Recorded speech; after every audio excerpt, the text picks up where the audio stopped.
All right, welcome back. And today I got a cool video for you guys I think you're really going to like. This is going to be a very thorough breakdown of two of the most popular credit cards from Chase Bank. So, arguably two of the more popular credit cards of anywhere, but today we're specifically talking about Chase Bank, and we are going to be comparing the Chase Sapphire Preferred card and the Chase Sapphire Reserve card.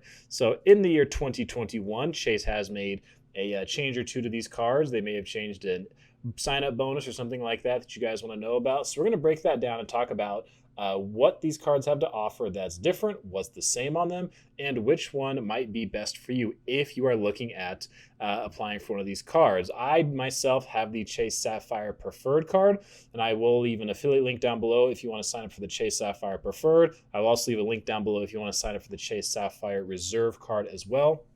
But we're going to jump into this and talk about how Chase Sapphire cards, they've been known for a long time for their reputation as being some of the best credit cards for travelers, and also some people for beginners who just really want to get into doing frequent travel and maximizing points and bonuses and that kind of thing. So they do have quite a bit of flexibility with their rewards program. And as the U.S. starts emerging from the pandemic, more and more Americans are eager to start traveling, obviously, and spending again and that kind of thing. So credit card issuers are offering some nice welcome bonuses to entice new customers. This is where Chase comes in with the Sapphire Preferred card. They recently just increased their sign-up offer to 100,000 bonus points after you spend $4,000 on purchases in the first 3 months from the account opening.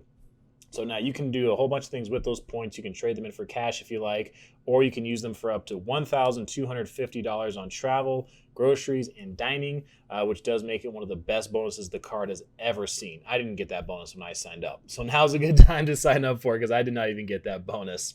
Now, Chase also offers a higher tier card called the Sapphire Reserve card, which is one of the premier cards for travel. In this video, we are going to be comparing both cards and why right now may be one of the best times to sign up even if you're not a frequent traveler. So go ahead and subscribe to the channel because we got a whole lot more cool stuff coming in the future that you guys are going to like. More videos like this talking about credit cards and which one may be best for you. Now, let's compare the basics with these two cards starting off, okay? Now, the minimum limit, if you get approved for the preferred, is going to be $5,000. $5,000 up to just, whatever you can qualify for. With the reserve, the minimum limit is going to be $10,000, again, up to whatever you can qualify for. Now, if you want to ever increase your limit or increase the amount that you can do that, that's going to vary by the user, vary by your situation. You may be asked to prove your income depending on what you're asking for. And if you do ask for an increase, these are both going to be, on either card, it's going to be a hard inquiry on your credit report. So if you want to increase it, you can do it on either card whenever you like, but it is going to be a hard inquiry on both cards, regardless of which one you have. Now, the annual fee, this is very different with these two cards. This Chase Sapphire Preferred is just $95. That's all it is. With the Reserve, it's $550, or it's $75 for each authorized user on the card. Now, that is a big difference, but we're going to talk about why that difference is and why some people still prefer to get the Reserve card instead. Intro APR, there's no intro APR for either one of these cards. The normal APR with the Preferred is 15.99% to 22.99%, and with Reserve, it's just slightly higher, 16.99% to 23.99%. Cash advance APR, you're looking at 24.99% on both cards. As we get more and more into fees here, if you need balance transfer, $5 or 5% of the amount, whichever is higher on both cards. Cash advances, $10 or 5% of transaction amount, whichever is higher. Foreign transactions, none for both cards. Late payment fee, up to $40 for both. Over the credit limit, none. Return payment, up to $40 for both. Return check, none for both. And this last part for authorized users, they do both allow authorized users that you can have an unlimited amount on there, except on the Preferred, there is no fee for an authorized user. On the Reserve, there is a $75 annual fee per user. Now we'll work our way over here into talking about the rewards and bonuses. This is the cool stuff everybody wants to hear about. What are the rewards? What are the bonuses? What can I get when I sign up for this card? And we're going to talk about that. So with both cards, Chase Ultimate Rewards points are considered to be some of the most valuable credit card rewards out there. especially if you're going to be redeeming them for travel expenses. So both cards do have some great benefits and are valuable for travel and purchase protections.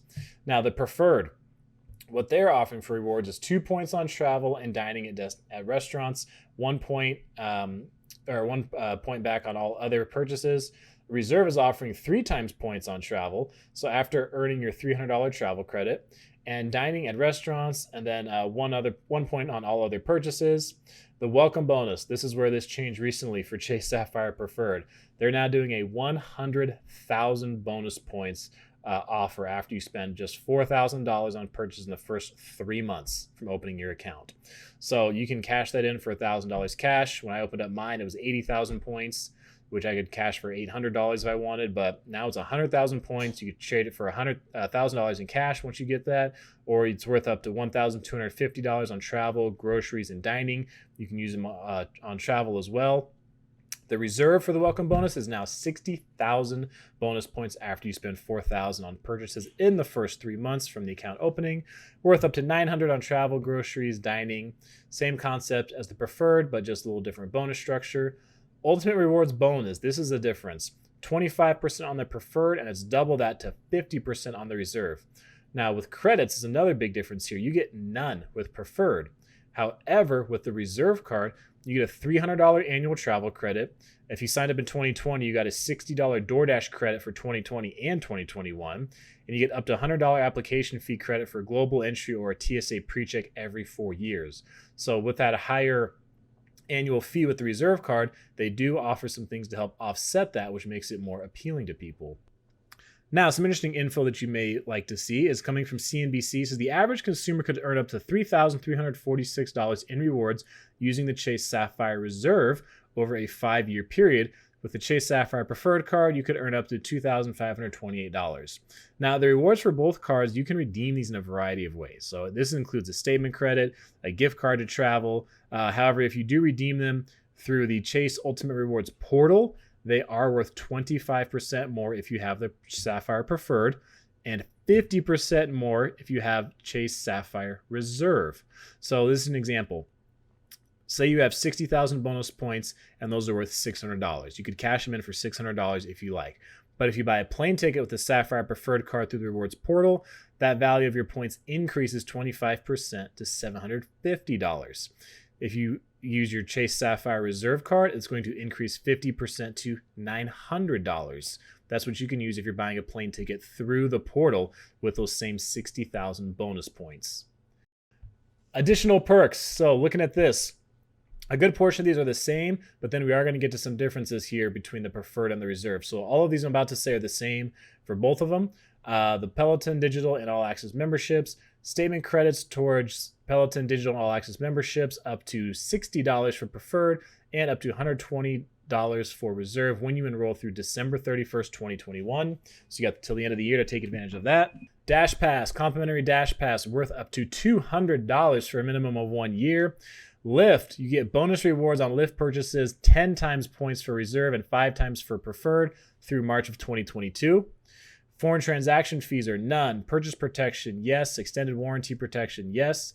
Trip cancellation, interruption insurance, you get that. You also get auto rental collision damage waiver. You get baggage delay insurance, trip delay reimbursement, and travel and emergency assistance services. Now, this is the part where reserve card holders get several perks that preferred card holders do not. So you get the $300 annual travel credit, the global entry TSA PreCheck fee credit of up to $100 for every 4 years. You get that $60 DoorDash credit. You get that complimentary year of Lyft Pink membership, which is worth $20 a month. That includes $15 off of car rides, relaxed cancellations, and priority airport pickups. You get Priority Pass, select lounge access at 1,000 plus VIP lounges in over 500 cities worldwide, said to be valued at $429. You get special benefits at the luxury hotel and resort collection, such as complimentary room upgrades, early check-in and late check-out. You also have lost luggage reimbursement, return protection, emergency evacuation, transportation, 24/7 direct access to customer service specialists. Choosing your card. Now, choosing the card is going to depend on just really your own preference, okay? Like I said earlier, I have the Chase Sapphire Preferred. I like the card. It does well for me. Now, if you're traveling often, you may like the Reserve card better. Okay, if you're someone who travels a lot, or you plan to be traveling a lot, there are quite a few perks and benefits you saw listed here in this video that can help you, and that'll be nice to have if you are traveling quite a bit. Now, even if you don't travel off very often, obviously the more affordable card is the Preferred card with the lower annual fee. So they still offer a great sign-up bonus for the Preferred card. The annual fee is lower. You do, of course, get to collect your points that you can redeem, whether for cash, whether for buying stuff through the portal. You can also take those same points and you can transfer them to partners like through Southwest or something along those lines, and do those kinds of things. Now, some things you do want to know about, okay, before you go and apply for these cards, and this will depend on just where you're at with how many credit cards you have and that kind of thing. So you cannot have both a Preferred card and a Reserve card at the same time, and you need to wait at least 48 months between earning the sign-up bonus on one card before you can earn it on the other. So you have a 4-year wait before you can have the sign-up bonus for the other card, but you can't have them at the same time. So Chase is known for being one of the more strict banks when it comes to some of their rules with credit cards, and this one right here is one that many people know if you're familiar with the credit card world, is Chase's 524 rule, which means that your chance of getting approved for a card, if you have applied for 5 or more personal credit cards across any bank, any and all banks in the last 2 years, so 24 months.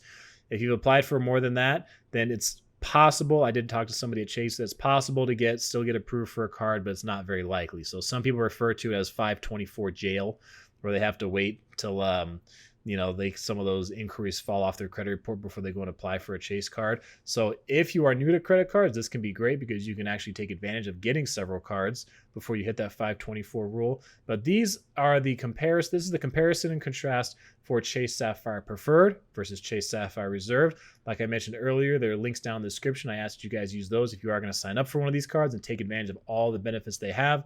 I like the card that I have, the Preferred. I like being with Chase Bank. I hope you guys enjoyed this video. It covered as much as I could and try to break it down as easily for you to make it easy to digest. There's going to be more videos in the future, so go ahead and subscribe if you haven't done so yet. I appreciate all of you watching, and I'll see you guys again soon.